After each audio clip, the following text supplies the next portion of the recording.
नमस्कार दोस्तों। आठवां पे कमीशन या बेसिक और डीए मर्ज के ऊपर बात करेंगे, किसमें ज्यादा फायदा होगा। अब दोस्तों इसको जानना आपके लिए बेहद जरूरी है। एट्थ पे कमीशन के लेटेस्ट न्यूज क्या है, इसके ऊपर हम बात करेंगे। कर्मचारियों और पेंशन भोगियों को बेसब्री से आठवें पे कमीशन का इंतजार है।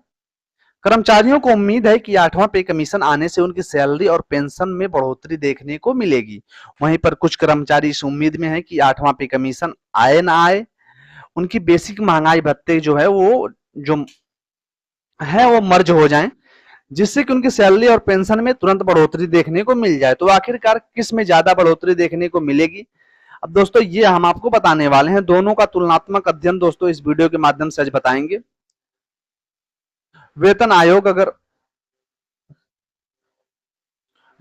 का नियम क्या है, आपकी जानकारी के लिए बता दूं कि 10 साल पर वेतन आयोग लाने का नियम है। 7वां वेतन आयोग 1 जनवरी 2016 को आया था। अब ऐसे में नियम के हिसाब से 8वां वेतन आयोग 1 जनवरी 2026 को आना चाहिए। इस बीच कर्मचारियों की मांग है कि 8वें पे कमीशन आए ना आए, उनको 50% महंगाई भत्ता जो बेसिक है वो मर्ज कर दिया जाएगा।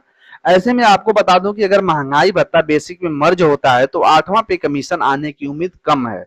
अगर इसी प्रकार से सैलरी दी जाएगी तो ऐसे में 15 जुलाई की मीटिंग के कैबिनेट सचिव के सामने 2 प्रस्ताव रखे गए हैं। कर्मचारी संगठन ने दोस्तों 2 प्रस्ताव दिए हैं। आपकी जानकारी के लिए बता दें कि 15 जुलाई को सरकार कर्मचारियों के संगठन के साथ कैबिनेट सचिव केंद्र सरकार की मीटिंग की थी और इस मीटिंग में नई पेंशन योजना में संशोधन के साथ 8वां वेतन आयोग कमेटी की गठन को लेकर चर्चा की गई थी। अभी तय हो चुका है कि नई पेंशन योजना के तहत अब कर्मचारियों को उनकी अंतिम बेसिक वेतन का 50% के रूप में मिलेगा। इसके साथ ही प्रस्ताव दिया गया, अगर केंद्र सरकार 8वां वेतन आयोग को गठन नहीं करना चाहती तो महंगाई भत्ता बेसिक में मर्ज कर दे। इसके ऊपर कैबिनेट में सचिन ने विचार करने का आश्वासन दे दिया। महंगाई भत्ता जो है बेसिक में मर्ज, अगर कर्मचारी संगठनों की बात मान ली जाए और महंगाई भत्ता बेसिक में मर्ज कर दिया जाए, आपकी कितनी सैलरी बढ़ेगी चलिए आपको बता देता हूं। मान लीजिए कि किसी कर्मचारी की बेसिक पे इस समय 18,000 रुपए है, तो 50% महंगाई भत्ता मर्ज होता है तो उसकी नई बेसिक पे जो है 27,000 रुपए हो जाएगी। अब जुलाई 2024 से इंक्रीमेंट का फायदा दिया जाएगा, तो इस प्रकार उसकी नई बेसिक पे 27,810 रुपए हो जाएगी, लेकिन महंगाई भत्ता 0% हो जाएगा। वहीं पर 1 जनवरी 2025 से महंगाई भत्ता 3% बढ़ता है तो कुल सैलरी जो है 28,645 रुपए हो जाएगी। वहीं पे जुलाई 25 से एक इंक्रीमेंट और लगेगा और महंगाई भत्ता 6% हो जाएगा। तो इसी प्रकार महंगाई भत्ता और बेसिक पे को जोड़कर 30,370 रुपए दोस्तों सैलरी आएगी। अब यहाँ किस प्रकार देखिए, जैसे तो बेसिक पे हो गया प्लस आपका डीए हो गया, अब ये दोनों जब जुड़ेगा तो न्यू बेसिक पे आप लोगों का ऑटोमेटिक, देखिए यहाँ पे दिया हुआ है, मैंने यहाँ पे लिख दिया 18,000 लोगों जो आप लोगों को बेसिक सैलरी लगी हुई है और 9,000 रुपए वो डीए आप लोगों का है। तो अगर दोनों का जब मर्ज होंगे एक में मिल जाएंगे तो यहाँ पे आप लोगों को जो है 27,000 रुपए आप लोगों की सैलरी हो जाएगी। और अगर 3% हर एक 3 महीने पे जो 3% महंगाई भत्ता बढ़ेगा वो 3% इसमें जुड़ेगा, तो उस प्रकार से मैंने बताया आप लोगों को कितना सैलरी आप लोगों को मिलने वाली है, 28,645 रुपया। इस प्रकार से अगर आप लोगों को 6% जब महंगाई भत्ता हो जाएगा तो 30,370 रुपये सैलरी आनी शुरू हो जाएगी। अब यहाँ ईयर बाय ईयर मैंने एक चार्ट भी बनाया है, ये चार्ट है आप लोगों को, इसमें देख के आप समझ सकते हैं। 28,000 अगर 3% बढ़ गया तो 30,000, और वहीं 28,000 पे अगर 3% और बढ़ गया 28,650 में तो 31। इस प्रकार से 1 जनवरी 2026 को आपकी कुल सैलरी महंगाई भत्ता और बेसिक को जोड़कर 31,230 रुपए हो जाएंगे। 8वें पे कमीशन में इतनी बढ़ोतरी की सैलरी।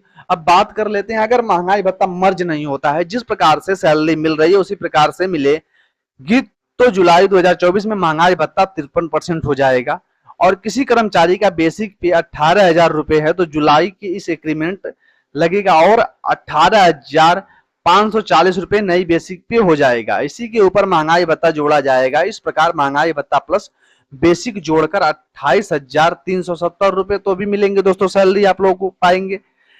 और जनवरी 25 से महंगाई भत्ता 56% हो जाता है तो बेसिक पे महंगाई भत्ता जोड़कर आप लोगों को 28,925 रुपए की सैलरी हो जाएगी।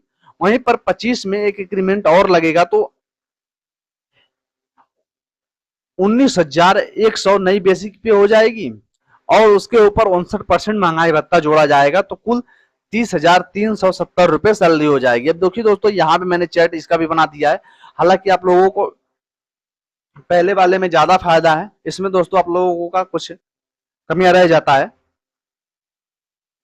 31 दिसंबर 2025 की बेसिक और महंगाई भत्ते को जोड़कर नई बेसिक तय किया जाएगा और उसके ऊपर न्यूनतम फिटमेंट फैक्टर 1.92 से गुना करने पर नई बेसिक 8वें वेतन आयोग के हिसाब से किया जाएगा। तो दोस्तों अभी देखिए यहाँ पे मैंने कर दिया 30,370 गुणे 1.92 दोस्तों, ये जो है आप लोगों का फिटमेंट फैक्टर है। अब यहाँ पे 58,400 रुपए होगा। तुलनात्मक अध्ययन का निष्कर्ष क्या है दोस्तों, अगर हम इसके ये जानने के बाद हमको निष्कर्ष क्या निकलता है। इस प्रकार महंगाई भत्ता बेसिक में मर्ज करने पर 1 जनवरी 2026 की जो सैलरी होती है वो 31,230 रुपए है। वहीं पे 8वें पे कमीशन की सैलरी 58,400 रुपए। तो इस प्रकार दोनों तुलनात्मक अध्ययन किया जाए तो 8वां पे कमीशन आने से सैलरी में अच्छी खासी बढ़ोतरी देखने को मिल रही है। इसीलिए हमें 8वें पे कमीशन की मांग पूरे जोर शोर से करनी चाहिए।